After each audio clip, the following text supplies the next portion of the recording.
तेरा प्यार अधूरा था तो कहानी शुरू होती है। कॉलेज की लाइब्रेरी में वो दिन बेहद आम था, पर मिंजे की जिंदगी के लिए सबसे खास बन गया। मौसम थोड़ा ठंडा था, खिड़कियों से हल्की धूप अंदर आ रही थी और किताबों की खुशबू हर कोने में बसी थी।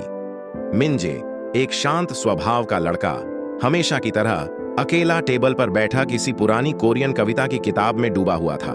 तभी उसकी नजर सामने बैठी एक लड़की पर पड़ी। हल्के भूरे बाल, सफेद स्वेटर और कान में झूलती छोटी सी बालियां। उसकी आंखें किताब पर थीं, पर उसकी उपस्थिति ने मिंजे को जैसे समय से काट दिया। यही थी सुआ, एक रहस्यमयी सी लड़की जो कुछ देर के लिए उसके आसपास की दुनिया को थमा गई। सुआ पहली बार दिखी नहीं थी। कॉलेज में उसकी चर्चा पहले से थी। कहते थे वो बहुत कम बोलती है, पर उसकी आंखें बहुत कुछ कहती हैं। मिंजे को उसमें कुछ खास महसूस हुआ, जैसे वो कोई अधूरी कहानी है जिसे सिर्फ वही समझ सकता है। उस दिन दोनों की नजरें अचानक मिलीं और एक हल्की सी मुस्कान दोनों के होठों पर तैर गई। कोई शब्द नहीं बोले गए, लेकिन एक नन्हा सा रिश्ता वहीं बन चुका था, बिना वादों, बिना जान पहचान के। अगले दिन फिर वही लाइब्रेरी, वही टेबल और वही मुस्कान। मिंजे ने धीरे से पूछा, क्या ये सीट खाली है? सुआ ने सिर हिलाकर इशारा किया और दोनों साथ बैठ गए। धीरे धीरे किताबों की दुनिया से बातचीत की शुरुआत हुई। सुआ को कविता पसंद थी, खासकर उन कविताओं में जो अधूरे प्रेम की बात करती थी। मिंजे को उसका हर लफ्ज जादू लगता था। उसकी आवाज धीमी थी, पर हर शब्द में कोई भाव छुपा होता। वो खुलती नहीं थी, पर उसकी मौजूदगी ही बहुत कुछ कह देती थी। एक शाम लाइब्रेरी बंद होने लगी और दोनों साथ बाहर निकले। कॉलेज के गलियारे चुप थे, लेकिन उनके दिलों में एक हलचल शुरू हो चुकी थी। सुआ ने चलते चलते कहा, तुम्हें किताबों की खुशबू पसंद है? मिंजे ने कहा, हाँ, क्योंकि वो मुझे अपने पास बुलाती है। सुआ मुस्कुराई, वो मुस्कान जो मिंजे को रात भर सोने नहीं देती। सुआ के पास एक छोटी डायरी थी, जिसे वह हमेशा अपने साथ रखती थी। उसने कभी मिंजे को उसे छूने नहीं दिया और मिंजे ने कभी कोशिश भी नहीं की। वह जानता था कि कुछ चीजें समय मांगती हैं। उस डायरी के पन्नों में जैसे कोई अधूरा इतिहास बसा था, एक ऐसा इतिहास जिसे सुआ किसी से बांटना नहीं चाहती थी। लेकिन मिंजे को लगता था एक दिन वो सब जान पाएगा, बिना सवाल पूछे, सिर्फ सुआ की आंखों से। दिन बीतने लगे, मुलाकातें बढ़ने लगीं। कभी कॉलेज की सीढ़ियों पर बैठकर कॉफी पीना, तो कभी बारिश में भीगते हुए छत के नीचे खड़े होना। हर लम्हा जैसे एक नई कहानी बनाता था। मिंजे ने अब तय कर लिया था, उसे सुआ से प्यार हो चुका है। पर यह प्यार चिल्लाकर नहीं, बस चुपचाप निभाने वाला था। उसका दिल करता था कि सुआ से कह दे, तुम मेरी दुनिया बन चुकी हो, लेकिन वो जानता था अभी नहीं। शायद सुआ अभी भी किसी पुराने दर्द में बसी हुई है। उसकी मुस्कान के पीछे कोई कहानी थी और मिंजे तैयार था उस कहानी का हिस्सा बनने के लिए, चाहे वो सुखद हो या दर्द भरी। लाइब्रेरी की वो मुलाकात, कुछ कहे बिना गुजर जाने वाला वक्त, और वो एक डायरी, यही थी उस प्रेम की शुरुआत। एक शुरुआत जो बेहद खूबसूरत थी, लेकिन उसकी गहराई में कुछ अधूरापन जरूर था। बारिश की एक शांत दोपहर थी। खिड़कियों से टपकती बूंदों की आवाज जैसे दिल की धड़कनों से मेल खा रही थी। मिंजे और सुआ कॉलेज की पिछली बेंच पर बैठे थे, जहां कोई नहीं आता था। वहां एक सुकून था, ना शोर ना भीड़, बस वो दो दिल जो हर दिन एक दूसरे के करीब आते जा रहे थे। मिंजे के लिए सुआ अब सिर्फ एक लड़की नहीं रही थी, वो उसकी सोच, उसकी तन्हाई और उसकी उम्मीद बन चुकी थी। लेकिन आज उस खामोशी में कुछ अलग था। सुआ की आंखों में चमक नहीं थी, उसकी मुस्कान थोड़ी बुझी हुई लग रही थी। मिंजे ने ध्यान से देखा, सुआ के हाथ में वही नीली कवर वाली छोटी डायरी थी, जिसे वह हमेशा कसकर पकड़े रहती थी, जैसे अगर वो छूट गई तो उसका कोई राज दुनिया के सामने आ जाएगा। आज उसने डायरी को कुछ ज्यादा ही टाइट पकड़ रखा था। उसके होंठ हिले। कभी तुम्हें ऐसा लगा है कि कुछ बातें कहने से चीजें और बिगड़ जाती हैं? मिंजे थोड़ा चौंक पड़ा, लेकिन फिर धीरे से बोला, कभी कभी चुप रहना भी सच्चा प्यार होता है। वो पल कुछ सेकंड्स के लिए रुक गया। सुआ ने नीचे देखा, जैसे कोई फैसला करने की कोशिश कर रही हो, लेकिन उसने डायरी को अपने बैग में वापस रख लिया और मुस्कुराई, वो बनावटी मुस्कान जो दिल में तूफान छुपाती है। मिंजे ने कुछ नहीं कहा। वो जानता था कि हर जवाब वक्त के साथ आता है। लेकिन उस दिन के बाद से सुआ की आंखों में अनकही थकान बस गई थी। अगले कुछ हफ्तों में सब कुछ सामान्य रहा। कॉफी, लाइब्रेरी, बारिश में एक ही छतरी के नीचे खड़े रहना। लेकिन मिंजे को महसूस होने लगा कि सुआ कहीं खो गई है। उसकी बातें छोटी हो गई थीं, हंसी में घुली उदासी बढ़ने लगी थी।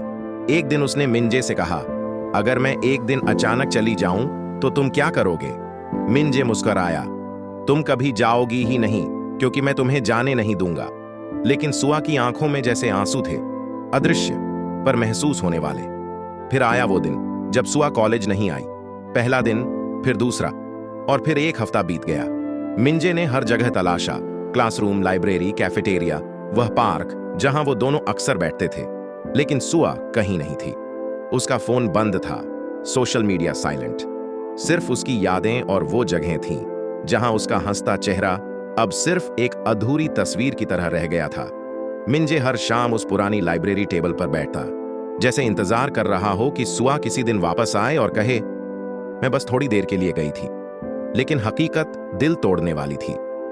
एक दिन लाइब्रेरी में रखी एक किताब के अंदर उसे कुछ मिला, वही नीली डायरी, जिसके पन्ने उसके नाम से नहीं पर उसकी याद से भरे थे। उसने कांपते हाथों से डायरी उठाई।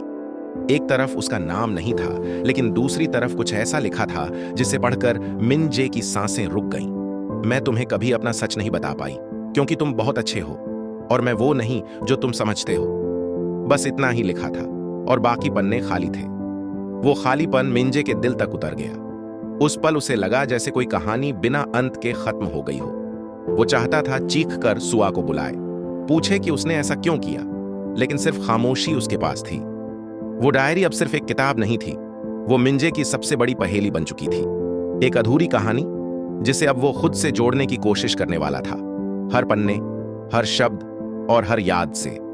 सर्दियों की शुरुआत हो चुकी थी। हवा में ठंडक के साथ साथ एक अजीब सी खामोशी भी घुली थी, जो सीधा दिल तक पहुंचती थी। मिंजे अब हर रोज उसी लाइब्रेरी टेबल पर बैठता जहां वो और सुआ साथ में बैठे थे, लेकिन अब सामने सिर्फ खाली कुर्सी थी और टेबल पर वही नीली डायरी। हर बार जब वह उस डायरी को देखता, उसके दिल में सवाल उठते, वो अचानक क्यों चली गई? उसने वो अधूरी सी चिट्ठी क्यों छोड़ी? क्या वो अब कभी लौटेगी? मिंजे ने डायरी को धीरे धीरे पढ़ना शुरू किया। हर पन्ना, हर शब्द जैसे सुआ की आवाज में गूंजता था। उसने लिखा था, मैं जब भी तुम्हें देखती हूं लगता है जैसे सब कुछ ठीक हो सकता है, लेकिन कुछ सच्चाइयां ऐसी होती हैं जो चाहकर भी नहीं बदली जा सकती। मिंजे का दिल धड़कने लगा। यह सिर्फ किसी की डायरी नहीं थी, यह सुआ की आत्मा थी जिसे वो खोल रहा था। एक पन्ने पर लिखा था, मैं कभी चाहती नहीं थी कि तुम मुझसे इतने करीब आओ, लेकिन तुम आए और दिल में बस गए। पढ़ते पढ़ते मिंजे की आंखें नम हो गईं। उसने महसूस किया कि सुआ ने अपने हर डर, हर दर्द को इस डायरी में बंद कर रखा था, लेकिन अब वो डर उसके सामने खुलते जा रहे थे। डायरी में एक जगह लिखा था, मैं एक अधूरी लड़की हूं जिसे जिंदगी ने बहुत जल्दी बड़ा बना दिया। मैं अपने अतीत से भाग रही थी और तुमसे मिलकर लगा था कि शायद अब रुक जाऊंगी, पर नहीं रुक पाई। मिंजे जैसे किसी अंधेरे में उतर रहा था जहां हर कदम पर कोई राज छुपा था। सुआ की बातों से वो समझने लगा कि उसका अतीत कोई साधारण कहानी नहीं था, वो कुछ ऐसा था जो आज भी उसका पीछा कर रहा था। कुछ पन्ने ऐसे थे जहां सुआ ने लिखा था, अगर कभी ये डायरी तुम्हारे हाथ लगे तो जान लेना कि मैंने तुम्हें सिर्फ इसलिए छोड़ा ताकि तुम्हारा दिल न टूटे। मैं तुम्हारे लिए खतरा नहीं बनना चाहती थी। मिंजे की आंखों से आंसू बहने लगे। वो खतरा क्या था? वो दर्द क्या था जिसे सुआ अकेले झेल रही थी? उसके सवालों के जवाब अब और भी जरूरी हो गए थे। उसने ठान लिया था, वो सुआ को ढूंढेगा। वो उसकी सच्चाई जाने बिना चैन से नहीं बैठेगा। अगले ही दिन उसने कॉलेज के रजिस्ट्रेशन ऑफिस में जाकर सुआ का पता ढूंढने की कोशिश की, लेकिन फॉर्म पर कोई स्थायी पता नहीं था। जैसे वो लड़की खुद एक रहस्य थी, बिना जड़ के, बस हवा में बहती हुई। लेकिन एक सुराग मिला, एक पुरानी फोटो जिसमें सुआ किसी छोटे गांव के मंदिर के सामने खड़ी थी। फोटो के पीछे लिखा था, जहां सबने मुझे छोड़ा वहां मुझे खुद से मिलना पड़ा। मिंजे ने वो फोटो जेब में रखी और ट्रेन का टिकट बुक किया उस गांव के लिए जहां शायद सुआ की कहानी शुरू हुई थी। रास्ते भर वो बस खिड़की से बाहर देखता रहा, मन में सैकड़ों सवाल, दिल में एक ही उम्मीद कि कहीं वो मिल जाए और ये अधूरी कहानी पूरी हो जाए। ट्रेन धीमी हुई, स्टेशन आया और मिंजे नीचे उतारा। गांव शांत था, ठंड गहराती जा रही थी और हर गली में जैसे सुआ की परछाई घूम रही थी। उसका दिल कह रहा था वो यहीं कहीं है। और तभी दूर मंदिर की सीढ़ियों पर बैठी एक लड़की दिखी, सफेद स्वेटर, हल्के भूरे बाल। वही सुआ थी, लेकिन इस बार उसकी आंखें कहीं और देख रही थीं। अतीत की तरफ, या शायद किसी ऐसे सच की तरफ जिसे अब मिंजे भी जानने वाला था। गांव की गलियां शांत थीं, जैसे वक्त यहां ठहर गया हो। पतली पगडंडियां, मिट्टी की खुशबू और हवा में बसी पुरानी यादों की महक ने मिंजे को एक अलग ही दुनिया में पहुंचा दिया था। मंदिर की सीढ़ियां दूर से ही दिख रही थीं और वहां बैठी थी वही लड़की, सुआ। उसका चेहरा थका हुआ था, आंखों में वो चमक नहीं थी जो पहले हुआ करती थी, लेकिन उसकी मौजूदगी अब भी वैसी ही थी, गहरी, रहस्यमयी और दिल को छू जाने वाली। मिंजे की सांसें थम सी गईं। 1 साल बाद सुआ को इस तरह सामने देखकर उसके दिल में एक तूफान चल रहा था। वो धीरे धीरे उसके पास गया। कदमों की आहट पर सुआ ने सिर उठाया। उसकी आंखों ने मिंजे को देखा, लेकिन जैसे पहचानने में कुछ वक्त लगा। फिर वो हल्का मुस्कुराई। तुम आ ही गए, मुझे पता था ये डायरी तुम्हें यहां तक जरूर लाएगी। मिंजे बैठ गया, बिल्कुल पास। उसके पास 1000 सवाल थे, लेकिन उसने सिर्फ एक पूछा, क्यों चली गई थी सुआ? सुआ ने नजरें झुका लीं। उसकी उंगलियां मंदिर की सीढ़ियों पर चल रही थीं, जैसे वो किसी अनकहे सच को तलाश रही हो। फिर उसने कहा, क्योंकि मैं उस प्यार के लायक नहीं थी जो तुमने मुझे दिया। मिंजे ने उसका हाथ थाम लिया। किसने कह दिया? प्यार कोई सौदा नहीं होता जो लायक होने पर ही मिले। तुमने मुझसे सब कुछ छुपाया, लेकिन मैं अब सब जानना चाहता हूं, हर वो बात जो तुम्हें तोड़ रही है। सुआ की आंखों से आंसू बहने लगे और फिर उसने कहना शुरू किया, जब मैं बहुत छोटी थी, मेरी मां हमें छोड़ गई थी। मेरे पिता शराब में डूबते गए और एक रात उन्होंने मुझसे वो किया जो कोई पिता अपनी बेटी से नहीं करता। वो रुक गई। मिंजे का चेहरा सन्न रह गया। वो शब्द जैसे सीने में चुभ गए। लेकिन सुआ की बात अभी खत्म नहीं हुई थी। मैं उस घर से भाग आई। एक एनजीओ ने मुझे पनाह दी, पढ़ाई करवाई, लेकिन वो जख्म, वो डर हमेशा साथ रहे। जब मैं तुमसे मिली, मुझे पहली बार लगा कि शायद जिंदगी फिर से मुस्कुराना जानती है। लेकिन जैसे जैसे तुम्हारे करीब आई, डर बढ़ता गया कि कहीं मेरा अतीत तुम्हारा भविष्य न छीन ले। मिंजे अब सुआ के और भी पास आ गया। उसकी आंखों में कोई दया नहीं थी, सिर्फ अपनापन था, भरोसा था। सुआ, तुम टूटी नहीं हो। तुमने खुद को फिर से खड़ा किया। यह सबसे बड़ी बहादुरी है। मैं यहां इसलिए नहीं आया कि तुम्हारे जख्मों पर मरहम रखूं। मैं यहां हूं क्योंकि मैं तुम्हारे साथ उन जख्मों के साथ जीना चाहता हूं। सुआ फूट फूट कर रोने लगी। इतने सालों से जो दर्द उसने सीने में दबा रखा था, आज वो सब बह गया। मंदिर की घंटियां बजने लगी थीं और सूरज धीरे धीरे डूब रहा था। लेकिन वहां उन सीढ़ियों पर 2 लोग एक नई सुबह का इंतजार कर रहे थे।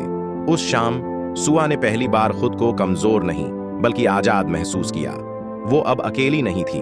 उसका अतीत अब उसकी कैद नहीं, उसकी ताकत बन चुका था, क्योंकि अब उसके साथ था मिंजे, जिसने सुआ को सिर्फ उसकी मुस्कान नहीं, उसके आंसुओं से भी प्यार किया था। और उन मंदिर की सीढ़ियों पर बैठकर उन्होंने साथ एक नई कहानी शुरू की, जिसमें सच्चाई थी, दर्द था, लेकिन सबसे ज्यादा था प्यार। मंदिर की सीढ़ियों पर बैठी सुआ की आंखों से बहता हर आंसू जैसे एक एक कर उसके अतीत के पन्नों को धो रहा था। हवा में हल्की ठंडक थी और सामने पहाड़ियों के पीछे सूरज धीरे धीरे ढल रहा था। वह पल एक शांत तूफान की तरह था, भीतर से बेचैन, बाहर से बिल्कुल ठहरा हुआ।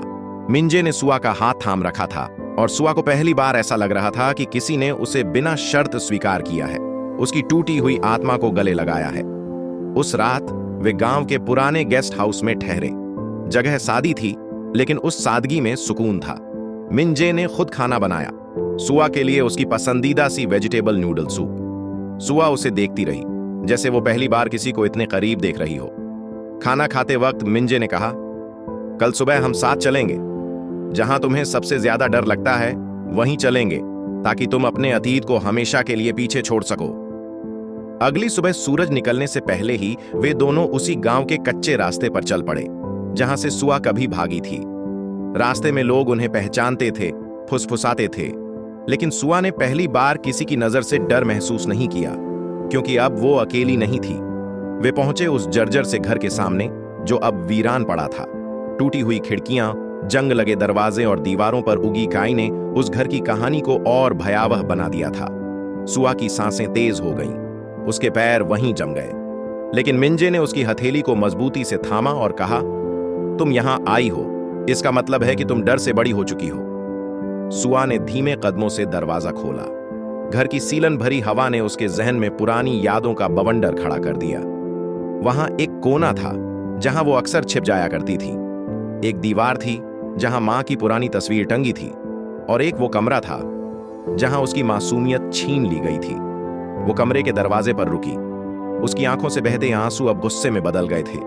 उसने उस कमरे के हर कोने को देखा और फिर जोर से चिल्लाई, तूने मुझे तोड़ने की कोशिश की थी, लेकिन मैं अब भी जिंदा हूं और पहले से ज्यादा मजबूत हूं। उसकी आवाज कमरे की दीवारों से टकराई और लौट आई, जैसे वक्त भी उसके साहस की गवाही दे रहा हो। मिंजे उसके पास आया और बोला, अब जब तुमने अपने सबसे बड़े डर का सामना कर लिया है तो अब कुछ भी तुम्हें रोक नहीं सकता। सुआ ने मुड़कर देखा। उसकी आंखों में पहली बार खुद पर भरोसा था।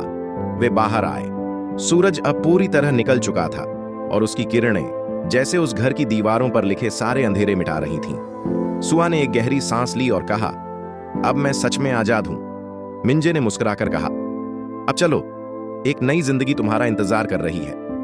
उस दिन उस पुराने घर के सामने खड़ी वो लड़की अब पहले जैसी नहीं रही।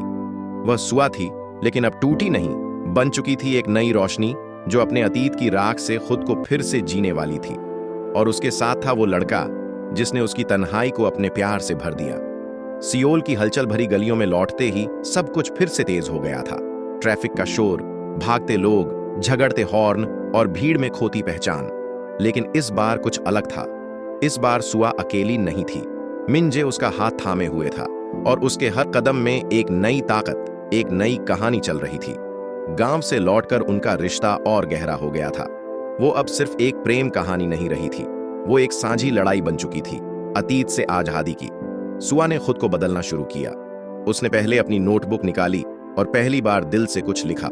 कोई दर्द नहीं, कोई अफसोस नहीं, सिर्फ उम्मीदें। हर लाइन में जैसे उसकी रूह से नए रंग फूट रहे थे।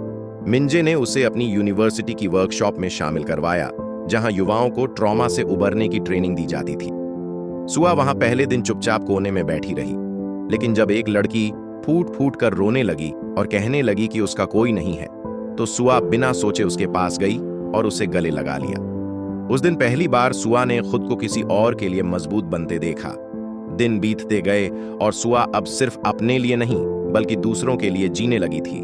उसने उन बच्चों के साथ समय बिताना शुरू किया जो बचपन में चोट खा चुके थे, जो डर और चुप्पी में जीते थे। उसके शब्द अब सलाह नहीं होते थे, वो अनुभव होते थे, उसकी अपनी कहानी से निकली हुई सच्चाई, और लोग उसे सुनते थे, उसे समझते थे। एक दिन वर्कशॉप में एक पत्रकार आया जिसने सुआ की कहानी सुनी। उसने कहा, क्या आप चाहेंगे कि आपकी बात देश सुने? सुआ पहले झिझकी, लेकिन फिर मिंजे की आंखों में देखा और मुस्कुरा दी। हाँ, अब मैं चुप नहीं रहूंगी। और फिर टीवी पर उसका इंटरव्यू चला। सादा मेकअप, हल्की सी साड़ी और आंखों में वो सच्चाई जो कैमरे से भी छुप नहीं सकती थी। उसने अपने साथ हुए हर जुल्म को बताया, बिना आंसुओं के, बिना घबराहट के।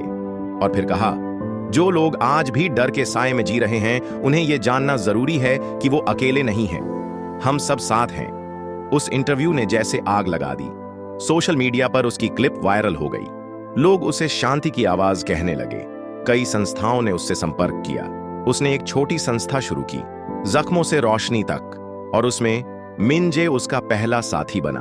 अब सुआ का चेहरा सिर्फ एक लड़की का नहीं रहा, वो एक उम्मीद बन गई थी। लोग उसकी कहानी में खुद को देखने लगे थे और उससे सीखने लगे थे कि अंधेरा चाहे जितना भी गहरा हो, अगर कोई हाथ थामने वाला हो तो रोशनी तक पहुंचना मुमकिन होता है। एक शाम छत पर बैठे सुआ ने आसमान की ओर देखा। बादल छंट चुके थे और चांद साफ चमक रहा था। मिंजे ने उसके कंधे पर हाथ रखा और बोला, अब तो तुम सच में एक नई कहानी हो। सुआ ने मुस्कुराकर सिर उसकी ओर टिका दिया और धीरे से कहा, हाँ, अब मैं सिर्फ एक किरदार नहीं, मैं अपनी कहानी की लेखिका हूं। बारिश की हल्की बूंदें सियोल की सड़कों पर मोती सी चमक रही थीं। हवा में भीनी भीनी मिट्टी की खुशबू थी और रात की रोशनी में शहर थोड़ा उदास, थोड़ा सुकून भरा लग रहा था। सुआ अपनी संस्था जख्मों से रोशनी तक के छोटे से ऑफिस में बैठी अपनी पुरानी डायरी के पन्ने पलट रही थी। वही डायरी जिसने उसके जीवन की सच्चाई को उजागर किया था, और आज वही डायरी उसके हाथों में थी, लेकिन अब उसकी आंखों में डर नहीं, हौसला था। उसने उस पन्ने पर उंगलियां फेरी जिसमें उसने अपने पहले डर का जिक्र किया था। वही डर जिसने उसे चुप्पी में जीने पर मजबूर किया, जिसे आज वो हजारों लोगों के सामने बेझिझक बांट रही थी। मिंजे उसके पास आया। उसके हाथ में 2 कप कॉफी थी और उसकी मुस्कान में वही भरोसा था जो सुआ को हर दिन और मजबूत बनाता गया। तुम अब भी वो डायरी रखती हो? मिंजे ने पूछा। सुआ ने धीमे से मुस्कुराकर जवाब दिया, हाँ, ये मेरी गवाही है कि मैं टूटी थी लेकिन हार नहीं मानी। अगले दिन उनकी संस्था में एक विशेष कार्यक्रम था, एक ओपन माइक सेशन जहां लोग अपने अनुभव साझा करते थे। सुआ ने तय किया कि इस बार वो खुद मंच पर जाएगी, अपनी कहानी सुनाएगी बिना डायरी के। जब वो मंच पर चढ़ी, हॉल पूरी तरह शांत हो गया। उसके चेहरे पर तेज था और आवाज में स्थिरता। मैं सुआ हूं, उसने कहा। मैं एक शिकार थी, लेकिन अब मैं एक आवाज हूं। और अगर मैं बोल सकती हूं तो आप सब भी बोल सकते हैं। डर को आवाज दो ताकि वो डर ना छोड़ दे। उसकी बातें सीधे दिल में उतर गईं। लोगों की आंखों में आंसू थे, लेकिन वे आंसू दुख के नहीं थे, वे ताकत के थे, जुड़ाव के थे। कार्यक्रम खत्म होने पर एक लड़की लगभग सुआ की उम्र की दौड़कर आई और उसे गले लगा लिया। उसने कहा, आपने मेरी जिंदगी बदल दी। आपने साबित कर दिया कि उम्मीद कभी मरती नहीं। उस रात सुआ और मिंजे संस्था की छत पर बैठे थे। दूर आसमान में तारे झिलमिला रहे थे। सुआ ने कहा, पता है, मुझे अब अपने अतीत से नफरत नहीं रही, क्योंकि उसी ने मुझे आज यहां तक पहुंचाया है। मिंजे ने मुस्कुराकर उसका हाथ पकड़ा, और उसी ने मुझे तुमसे मिलवाया। वो पल सुकून से भरा था, जैसे ब्रह्मांड भी उनकी बात सुन रहा हो। लेकिन उसी वक्त सुआ के फोन पर एक नोटिफिकेशन आया। एक अनजान यूजर ने उसके इंटरव्यू पर कमेंट किया था, तुम्हारी कहानी मेरी जैसी है, क्या तुम मुझसे मिलोगी? सुआ ने वो प्रोफाइल खोला। नाम था जिन्यू, और प्रोफाइल फोटो में उसकी आंखों में वही डर था जो कभी सुआ की आंखों में था। सुआ ने बिना वक्त गंवाए रिप्लाई किया, हां, मैं जरूर मिलूंगी। तुम्हारी कहानी अब अकेली नहीं रहेगी। उसने फोन बंद किया और आसमान की ओर देखा। उसकी आंखों में अब सितारों का अक्स था, चमकता हुआ, मजबूत और आजाद। सुआ अब एक किरदार नहीं, एक चिंगारी बन चुकी थी जो हर अंधे को रोशन कर सकती थी। सर्दियों की शुरुआत हो चुकी थी। सियोल की सड़कों पर कोहरा फैलने लगा था और हर कोने में रूमानी सी ठंडक बसी हुई थी। उसी धुंधली सुबह सुआ एक पुराने कॉफी हाउस के बाहर खड़ी थी। उसके हाथ में जिन्यू का लिखा वो मैसेज बार बार दोहराया जा रहा था, क्या तुम मुझसे मिलोगी? सुआ ने आंखें बंद कीं और धीमे से दरवाजा खोला। अंदर वायलिन की धीमी धुन चल रही थी और कोने की एक मेज पर बैठी थी जिन्यू। वो लगभग सुआ जितनी ही उम्र की थी, लेकिन उसकी आंखों में थकावट का साया था। ऐसा लगा जैसे कई रातों से नींद उससे रूठ गई हो। सुआ चुपचाप उसके सामने बैठ गई। कुछ सेकंड तक दोनों के बीच खामोशी पसरी रही, लेकिन उस खामोशी में डर नहीं, समझ थी। तुमने मेरी वीडियो देखी? सुआ ने पूछा। जिन्यू ने सिर हिलाया। हर लाइन जैसे किसी ने मेरे दिल की बातें पढ़ ली हों। उसकी आवाज कांप रही थी, लेकिन अब वो पहली बार किसी के सामने खुद को खोल रही थी। वो बताने लगी कैसे उसे भी अपने ही करीबियों से धोखा मिला, कैसे वो महीनों तक खुद को गलत मानती रही, कैसे एक दिन उसने अपनी ही डायरी को आग लगा दी क्योंकि उसे लगा कि उसकी तकलीफ को कोई समझेगा ही नहीं। सुआ की आंखें भीग गईं, लेकिन उसने आंसू नहीं बहाए। उसने जिन्यू की हथेली पकड़ी और बस इतना कहा, अब तुम अकेली नहीं हो। उस दिन के बाद जिन्यू हर दिन सुआ की संस्था में आने लगी। पहले वो सिर्फ सुनती थी, फिर धीरे धीरे अपनी कहानी साझा करने लगी। वो शब्द जो कभी बोझ बन चुके थे, अब उसके होंठों से हल्के होकर बाहर आने लगे।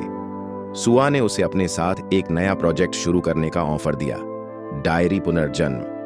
इस प्रोजेक्ट में वो दोनों उन लोगों को बुलाती थीं जिन्होंने अपने दर्द को कभी डायरी में लिखा था, लेकिन उसे कभी दुनिया से साझा नहीं किया। लोग आते, अपनी डायरी लाते और उसे एक नई शुरुआत देते, कभी कविता बनाकर, कभी नाटक बनाकर और कभी उसे फाड़कर नए पन्नों पर जिंदगी शुरू करके। एक दिन जिन्यू ने अपनी पहली परफॉर्मेंस दी, एक मोनोलॉग जिसमें वो खुद से सवाल करती थी और खुद ही जवाब भी देती थी। मंच पर खड़े होकर उसने कहा, मैं टूटी थी, पर अब मैं अधूरी नहीं, मैं खुद से पूरी हूं। हॉल तालियों से गूंज उठा। सुआ पीछे खड़ी थी, उसकी आंखों में गर्व था। उस रात दोनों छत पर बैठे थे, हाथों में गर्म चाय और आसमान में चमकता चांद। तुमने मुझे फिर से लिखना सिखाया, जिन्यू ने कहा। सुआ ने मुस्कुराकर जवाब दिया, और तुमने मुझे यह सिखाया कि दर्द बांटने से कम नहीं होता, वो ताकत बन जाता है। अब उनकी संस्था एक आंदोलन बन चुकी थी। देश के अलग अलग हिस्सों से लोग उनके पास आ रहे थे अपनी कहानियां सुनाने और सुनने। सुआ और जिन्यू की जोड़ी अब सियोल में जख्मों की जोड़ी के नाम से मशहूर हो गई थी। वो दो लड़कियां जिन्होंने अपने अतीत की राख से उम्मीदों का फूल खिलाया था। कोहरे में भी अब एक रोशनी थी। वो रोशनी सुआ और जिन्यू के दिलों से निकलकर हर टूटे हुए दिल तक पहुंच रही थी, एक नई कहानी, एक नया सवेरा बनकर। सियोल के पुराने थिएटर हॉल की छतों पर रंगीन लाइट्स की चमक बिखरी हुई थी। हर कोने में हलचल थी। लोग अंदर बाहर हो रहे थे, कैमरे सेट किए जा रहे थे और एक बड़ी शाम की तैयारी पूरी हो रही थी। आज सुआ और जिन्यू का डायरी पुनर्जन्म प्रोजेक्ट पहली बार एक खुले मंच पर सजीव प्रस्तुत होने जा रहा था। भीड़ में कॉलेज के छात्र थे, बूढ़े लोग थे, घर से भागी लड़कियां थीं और एक मां भी थी जो अपने बेटे को खो चुकी थी। हर चेहरा एक अधूरी कहानी था। पर्दे के पीछे सुआ गहरी सांसें ले रही थी। वो नर्वस नहीं थी, लेकिन आज कुछ अलग था, जैसे ये एक नई शुरुआत से पहले की आखिरी रात हो। जिन्यू पास आकर बोली, तैयार हो? सुआ ने सिर हिलाया और उसकी हथेली थाम ली। शो शुरू हुआ। पहली प्रस्तुति में एक लड़का था जिसने अपने पिता के मारपीट भरे रिश्ते से निकलकर खुद को खोजा। दूसरी प्रस्तुति एक लड़की की थी जो बलात्कार के बाद समाज से छिपती रही, लेकिन आज अपने जख्म को शक्ति में बदल चुकी थी। दर्शक एक तक देख रहे थे। कुछ की आंखों से आंसू बह रहे थे, कुछ तालियां बजा रहे थे और कुछ खुद से ही लड़ रहे थे। फिर मंच पर आई जिन्यू। उसने अपनी वही पुरानी अधजली डायरी हाथ में ली और कहा, जब ये जल रही थी मैं भी जल रही थी, लेकिन मैं राख नहीं बनी, मैंने उससे नया जन्म लिया। उसकी आवाज में ऐसा कंपन था जिसने हॉल की हर सांस रोक दी। सुआ पर्दे के पीछे से उसे देख रही थी। उसकी आंखें नम थीं, लेकिन मुस्कान भरपूर। अंत में सुआ मंच पर आई, बिना डायरी, बिना किसी स्क्रिप्ट। उसने सिर्फ देखा, सबकी आंखों में, फिर बोली, हम सब अपनी कहानियों के लेखक हैं। कोई और नहीं लिखेगा कि तुम कौन हो, क्या हो। अगर टूटे हो तो खुद को जोड़ो और फिर जोर से कहो, मैं भी जिंदा हूं। पूरा हॉल तालियों से गूंज गया। कुछ लोग उठकर खड़े हो गए, कुछ गले मिल रहे थे। ऐसा लग रहा था जैसे एक सामूहिक इलाज हो रहा हो, जहां सबने अपना अपना घाव खोलकर हवा में छोड़ दिया हो। मंच की रोशनी अब हल्की हो गई थी, लेकिन दिलों की रोशनी तेज थी। प्रोग्राम खत्म होने के बाद सुआ बाहर आई तो एक बूढ़ी महिला उसके पास आई। उसके हाथ में एक पुरानी किताब थी। ये मेरी बेटी की डायरी है। उसने खुद को मार लिया था, लेकिन आज अगर वो होती तो शायद जीना चाहती। शुक्रिया मेरे लिए उसकी कहानी पूरी करने के लिए। सुआ ने वो डायरी हाथ में ली और बिना कुछ कहे सिर झुका दिया। जिन्यू पास आई और दोनों साथ चुपचाप खड़ी रहीं। अब उनकी कहानियां सिर्फ उनकी नहीं थीं, वो एक आंदोलन बन चुकी थीं। कैमरे बंद हो चुके थे, लाइट्स धीमी हो गई थीं, लेकिन उस रात सियोल की हवा में एक नई आवाज तैर रही थी। रात के अंधेरे में भी वो थिएटर चमक रहा था, जैसे खुद सुआ और जिन्यू की आत्मा उसमें बस गई हो। वो सिर्फ किरदार नहीं रही, वो मिसाल बन चुकी थी, हर उस आवाज की जो चुप थी लेकिन अब गूंज रही थी। सियोल की ठंडी रात में, जहां चांद की हल्की रोशनी पुरानी ईंटों पर पड़ती थी, उस थिएटर के बाहर एक गहरी शांति थी। उस शाम का अंतिम पर्दा गिर चुका था, लेकिन लोगों के दिलों में अब भी सुआ और जिन्यू की कहानी की गूंज सुनाई दे रही थी। इस रात जब हवा में ठंडक के साथ साथ एक अजीब सी उम्मीद भी छलक रही थी, मिंजे अकेले उस थिएटर के प्रांगण में खड़ा था। उसकी आंखों में अब तक बसी उस पुरानी पीड़ा का मर्म था, जिसे देखकर हर कोई थाम नहीं पाता। मिंजे के चेहरे पर हल्की मुस्कान थी, मानो उसने अंततः उस दर्द को अपना कर लिया हो और वह खुद को एक नई दिशा दे चुका हो। उसके मन में अब सिर्फ एक सवाल था, क्या सच्चा प्यार वक्त की कठिनाइयों को झेल सकता है? फिर अचानक उस भीड़ से एक हल्की सी हलचल हुई। सुआ अब पहले जैसी शर्मीली नहीं रही, धीरे धीरे प्रांगण में आई। उसकी चाल में एक नई चमक थी, जैसे उसका अतीत अब उसकी ताकत बन चुका था। उसकी आंखों में अब वो धुंधली उदासी नहीं रही, बल्कि एक दृढ़ संकल्प झलक रहा था। सुआ की हल्की हंसी और तेज नजरें बताती थीं कि वो अब अपने हर दर्द को अपने सबक में बदल चुकी है। उसने अपने कदमों की आहट से साथियों के दिलों में एक नई उम्मीद जगाई। सिनेमाए फ्रेम की तरह उस प्रांगण की रौनक बदल गई। मिंजे के कदम धीरे धीरे सुआ की ओर बढ़ने लगे, मानो दो टूटे हुए टुकड़े फिर से एक नई कहानी में पिरो दिए गए हों। दोनों की निगाहें एक दूसरे से मिलीं और उस पल में पूरे वातावरण में एक अद्भुत ऊर्जा फैल गई, जैसे अतीत की सारी विरासतें, सभी घाव और सभी आंसू एक नए सूरज की किरण बनकर उभर आए हों। उस नीरव शाम में बिना किसी शब्द के भी उनकी आंखों ने अपनी अपनी कहानियां कह दी। पास ही पड़ोसी से एक बुजुर्ग महिला अपने पुराने फ्रेम में ताजगी से भरी यादों के साथ खड़ी थी। उसने धीरे से मुंह फेरते हुए कहा, देखो, आखिरकार सब कुछ बदल गया है। उसकी आवाज में अनुभव का वह असर था जिसने कई पीढ़ियों के दर्द को सहारा दिया था। उसी शाम मिंजे ने महसूस किया कि दर्द चाहे जितना भी गहरा क्यों न हो, जीवन को फिर से संवारने की क्षमता हर किसी में होती है। चांद की रोशनी में सुआ और मिंजे का सामना ऐसे हुआ जैसे दो बेखौफ आत्माएं एक दूसरे से जुड़ गई हों। सुआ के चेहरे पर चमक अब नई उमंग का अद्भुत मिश्रण थी, एक ऐसा मिश्रण जिसने उस थकी हुई दुनिया में आशा की लकीर बुंदी थी। मिंजे ने उसे अपनी बाहों में भरते हुए कहा, हम दोनों ने अपनी कहानी को खुद चुन लिया और अब हम अपनी मंशा से आगे बढ़ेंगे। सुआ की आंखों में यह बात साफ झलक रही थी कि अब वो अपने अतीत की परछाई में नहीं जी रही, बल्कि नए सवेरे के लिए आत्मविश्वास से खड़ी है। उस रात का हर पल एक नई कविता की तरह बहता रहा, जैसे अतीत की हर कठिनाई, हर चोट और हर धोखे ने अंततः उन्हें एक नई पहचान दी हो। प्रांगण के कोने कोने में लोगों ने उनकी कहानियों को सुना और अनजाने में वो भी अपनी अपनी टूटी हुई आत्माओं को जोड़ने लगे।